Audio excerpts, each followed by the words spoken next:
ياسمين فتح اللعبة لليمين، حنان الحاج ترفع الكرة العرضية، جول 1-0. روعة يا سكينة يا وزراوي في وضعية أكثر من رائعة. هنا تسجل الجول الأول أمام فرحة الجماهير. إذا سكينة تسكن الكرة في الشباك على عادتها، نعم بطريقتها الخاصة، فعلتها وتمنح الجول والتقدم للأبوات الأطلس أمام فرحة الآلاف من الأنصار. هذه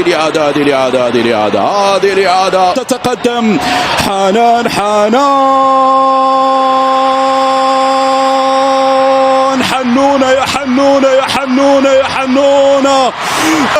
المغرب يتقدم من ركلة جزاء عن طريق حنان الحاج. إذا حنان تضاعف الحصة، تنفيذ أكثر من رائع. في النهاية تفوقت علي أمباني. كرة للأمام البينية، وينك يا خديجة والهدف.